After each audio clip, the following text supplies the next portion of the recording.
कि राफेल से बड़ा स्कैम ये प्रधानमंत्री बीमा फसल योजना है। मुझे तो ऐसा लगता है कि ये पूरा का पूरा खेल है कंपनियों के बीच और सरकार के बीच ही है। लेकिन अभी तक मिला कुछ नहीं है।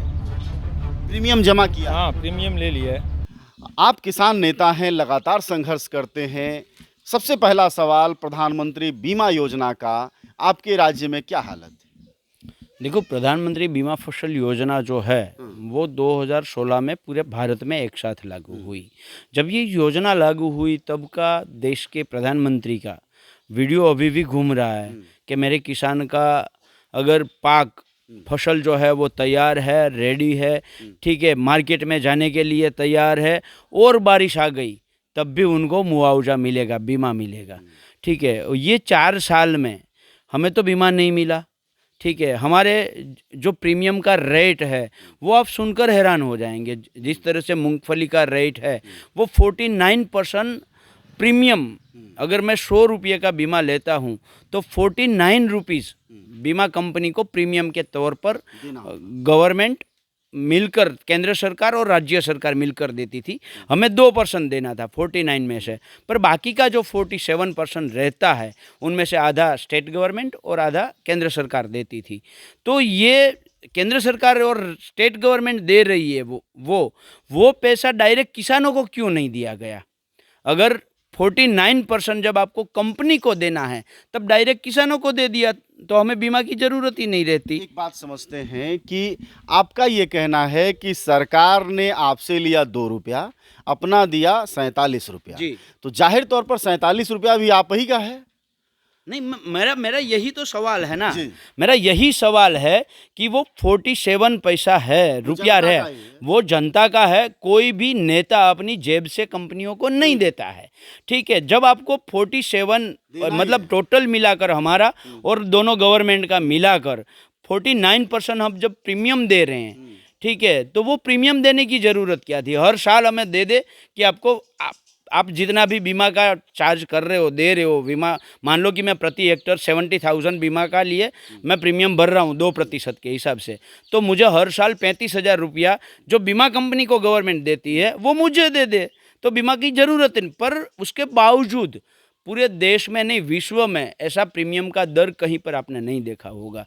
ऐसा प्रीमियम दर रेट रहने के बाद किसान भाइयों कहते हैं हमारे प्रधानमंत्री मोदी कि किसान भाइयों के लिए आमदनी दुगुनी कर देंगे।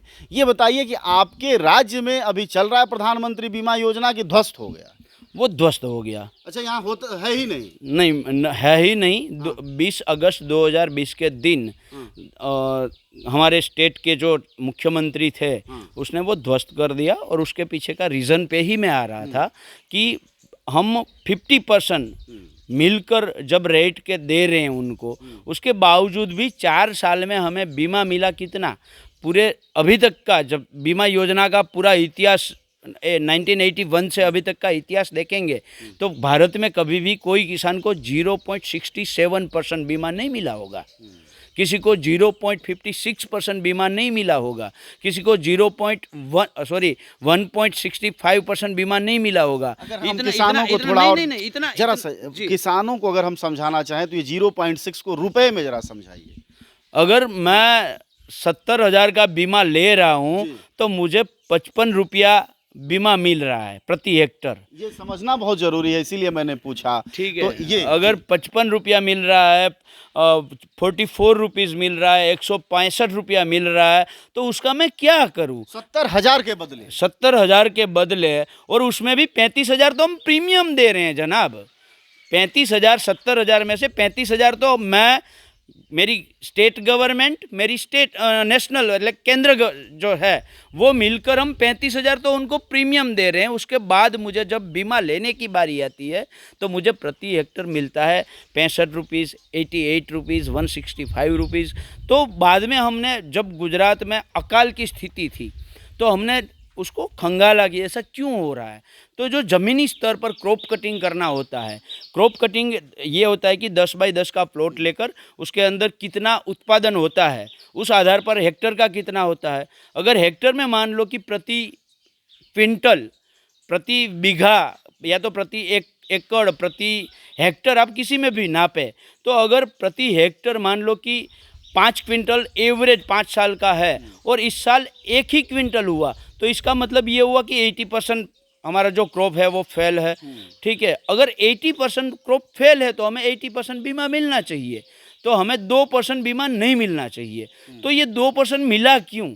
तो उसके पीछे जब ये क्रॉप कटिंग से कागजात से शुरुआत की तो पता चला कि यहाँ पर तो 80% ही नुकसान दिखाया है, पर गांधीनगर से जब स्टेट गवर्नमेंट ने बीमा कंपनी को ये जब सबमिट किया तब वो 80% की जगह नुकसान था, उसकी जगह 98% मतलब एवरेज जो है वो 98% पाक सही है, 2% का नुकसान है, इसीलिए हमें 2% का बीमा मिला।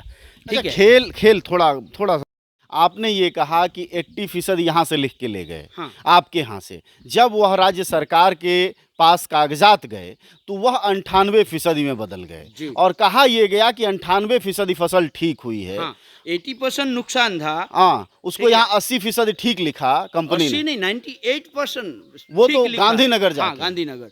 यहाँ पर कंपनी की उपस्थिति में कंपनी के जो प्रतिनिधि रहते हैं, गवर्नमेंट के प्रतिनिधि रहते हैं, किसान के प्रतिनिधि रहते हैं, उनकी उपस्थिति में जब ये काम किया गया तब यहाँ पर 80% नुकसान था, वो लिखा, वो उनका पत्रक 1 2 3 4 पत्रक होते हैं, वो पत्रक भरे। ठीक है, उस पत्रक में आज भी मेरे पास पत्रक पड़े हैं, किसी को देखना है तो मैं दिखा सकता हूँ। हमने ये गवर्नमेंट मतलब आपसे ये समझना चाहेंगे कि 80% जो नुकसान था वह राज्य सरकार यानी भाजपा की सरकार के पास वह जब गया, हाँ, उनके कैबिनेट के पास या सेक्रेटेरिएट में, तो वहां जाके वह 98% मुनाफे में बदल गया। जी। किसान का 80% नुकसान 98% मुनाफे में बदल गया। हम आपके पास फिर लौटते हैं, आपके कुछ और साथियों से बात करते हैं। तो फिर साहब, इसका नाम किसान फसल बीमा योजना क्यों रखा गया? फिर उससे बढ़िया कंपनी के लिए ही कोई बीमा योजना रख दिया गया होता। मुझे तो ऐसा लगता है कि ये पूरा का पूरा खेल है कंपनियों के बीच और सरकार के बीच ही है, जी। और किसानों को कुछ मिला नहीं है, और अभी तक जो नया योजना लाया है उसमें भी कुछ नहीं मिला है। नया योजना मतलब कोई और योजना आ गई? हाँ, वो मुख्यमंत्री कुछ सहाय योजना ऐसा कुछ करके लिया। हाँ, मुख्यमंत्री किसान सहाय योजना ऐसा कुछ करके आया, वो 2 साल से 3 साल से लागू है, उसमें भी हमें कुछ नहीं मिला है। उससे भी 1 रुपया नहीं। 1 रुपया नहीं। आपकी कितनी खेती बाड़ी है? मेरी 30। अच्छा, तो आप कितने साल से मुआवजा के हकदार हैं? मुआवजा के हकदार तो जब से ये प्रधानमंत्री किसान बीमा योजना है तब से ही है, हाँ, लेकिन अभी तक मिला कुछ नहीं है। हाँ। प्रीमियम जमा किया? हाँ, प्रीमियम ले लिया है, हाँ। हर बार लिया है, लेकिन अभी तक कुछ नहीं, बीमा मिला ही नहीं है। आइए। अच्छा, ये जो आपके साथ सहयोगी लोग हैं ये कह रहे हैं गांव के लोग कि मिला नहीं, तो अगर मिला नहीं और बीमा योजना लगातार पूंजीपतियों के ही पक्ष में जाती है तो क्या इसी वजह से यहाँ राज्य में प्रधानमंत्री बीमा योजना बंद कर दी गई? देखो, पी साईनाथ एक पत्रकार है, वो गुजरात में आए थे विद्यापीठ में एक सेमिनार में, उसमें मैं भी गया था। उसमें उसने कहा था कि राफेल से बड़ा स्कैम ये प्रधानमंत्री बीमा फसल योजना है। राफेल से भी बड़ा स्कैम ये प्रधानमंत्री PMFBY है। उनका मैं रिजल्ट मतलब आपको जो ऑफिशियली जो हमने गवर्नमेंट के सामने फिगर रखे, मेंदरडा जूनागढ़ डिस्ट्रिक्ट के मेंदरडा तहसील है, उसके अमरगढ़ गांव है, वहाँ पर किसानों को आज पर यहाँ पर जो खेत में जो काम हुआ, गवर्नमेंट के प्रतिनिधि, कंपनी के प्रतिनिधि और किसान के प्रतिनिधि के बीच में जो क्रॉप कटिंग हुआ और वहाँ पर जो पत्रक तैयार हुए, उस आधार पर किसानों को प्रति हेक्टर 61,000 मिल रहे थे। उसकी जगह किसानों को वहाँ पर दिया 1,008 रुपीज़, मतलब 60,000 रुपीज़ जो किसानों के हक के थे, जो देने थे, वो उनको नहीं मिले। ठीक है, ऐसे ही आपका जूनागढ़ का ही माणावदर ब्लॉक तहसील है, वहाँ पर कॉटन का किसानों को मिल रहा था 56,000, उनकी जगह उनको मिला सिर्फ 7,000। ऐसे ही सुरेंद्रनगर का मूड़ी तहसील है, वहाँ पर कॉटन का किसानों को मिल रहा था 46,000 प्रति हेक्टर, उसकी जगह उनको मिला सिर्फ 4,000 रुपीज़। मतलब हर जगह 50,000, 40,000, 60,000 प्रति हेक्टर किसानों को खा गए। और उस हिसाब से सिर्फ अकेले गुजरात के आप काउंट करेंगे तो अकेले गुजरात के 4 साल में 35 से 40,000 करोड़ का स्कैम है ये।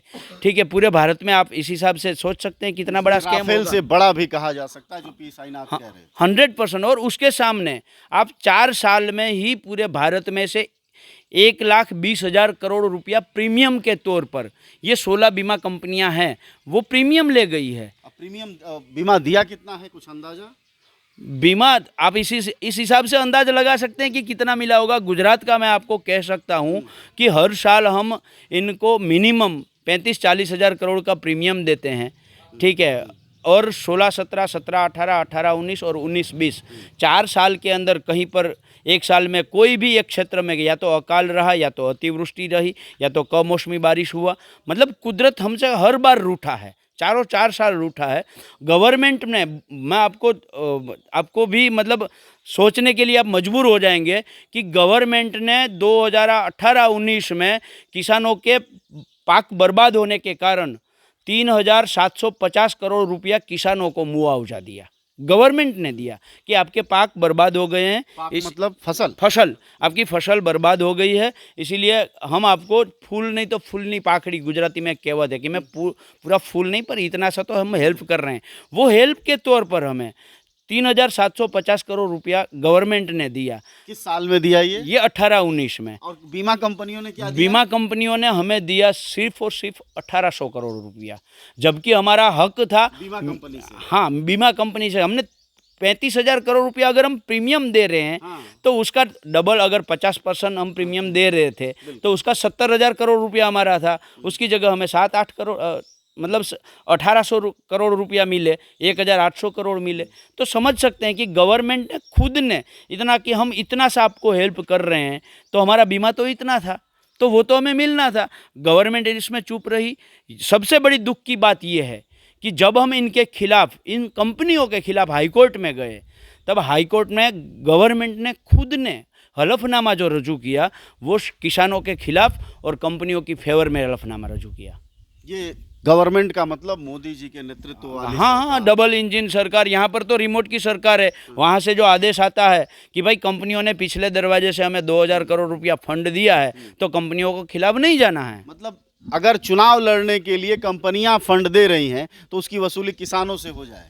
सिर्फ किसान नहीं भाई, अगर मान लो कि ये जो मैंने आपको बताया कि 49% प्रीमियम था, उनमें से 47% स्टेट और राज्य सरकार और केंद्र सरकार दे रही है, तो उसमें सिर्फ किसान का टैक्स नहीं है, आपका भी टैक्स है, भाई का भी टैक्स है, ठीक है, व्यापारियों का टैक्स है, ठीक है, आम मजदूर जो है छोटी सी चीज़ लेता है उनका टैक्स है। तो ये जनता का टैक्स के जो पैसा है, ठीक है, वो कंपनियों को पिछले दरवाजे से किस तरह से दिया जाए, उनके लिए ये पूरी योजना थी। आखिरी सवाल आपसे ये कि अगर यह सब कुछ है और यह सारा सच ही है और आप आंकड़े के साथ ही बता रहे हैं, तो फिर बार बार इनकी सरकार इस राज्य में 27 साल से कैसे जीत रही है? क्या जादू है? देखो, आप जब चुनाव आता है तब आप ऐसे, मतलब हम हिंदुस्तानी लोग हैं, वो लागनी फीलिंग्स हमारे अंदर है, ठीक है। और ये आरएसएस और बीजेपी की बहुत बड़ी गेम है कि आपको अगर यहाँ पर दुख रहा है तो वही नब्ज आपकी दबाएंगे। ये जब चुनाव आया, ठीक है, तो आपने देखा कि सरहद और देश की जो सरहद है और हमारे सैन्य, आज देखिए गुजरात के जितने भी पूर्व सैनिक हैं वो लड़ाई कर रहे हैं गांधीनगर में, गवर्नमेंट के खिलाफ बैठे अपने हक के लिए। एक की मौत भी हो गई। हाँ, एक की मौत भी हो गई, ठीक है। तो ये मतलब अब इस बार क्या जादू चलाने वाले हैं? आपको क्या लग रहा है, ये कौन सा नब्ज दबा देंगे इस बार, या है ही नहीं नब्ज, बची नहीं? देखो, हिंदू मुस्लिम आ जाता है। दूसरी बात, आप कोई भी चैनल बदलो, लाइक अभी चित्ता आया, 2 दिन पहले ही चित्ता आया। अब चित्ता आने से देश को क्या फ़ायदा, मुझे ये समझाइए। हमारी मिनिमम 1,30,000 से ज़्यादा गौ माता लंपी के कारण यहाँ पर मौत हो गई, गायों की। और जिस गाय को लेकर आगे करके नरेंद्र मोदी जी देश के प्रधानमंत्री बने हैं, उसने अगर एक फ़ोटो लंपी गाय के साथ अगर खिंचवा लिया होता, तब मुझे लगता कि ये सही में हिंदू है। मुझे अब शक हो रहा है, हमारे जो राज्यपाल जी ने, गवर्नर जी ने अभी एक डिस्ट्रिक्ट में स्टेटमेंट दिया था कि ये हिंदू ढोंगी है। मुझे लग रहा है कि राज्यपाल जी ने नरेंद्र मोदी जी के लिए और आरएसएस के लिए ये शब्द इस्तेमाल किए हैं। रहेगी भाजपा सरकार या बदलेगा 27 साल का इतिहास? आएगी आम आदमी पार्टी या जनता जाएगी कांग्रेस के साथ? गुजरात में 27 साल के बाद क्या हाल है, जन जन से जाने और आपको मूड बताएं कि जनता क्या सोचती है। 27 साल गुजरात का हाल।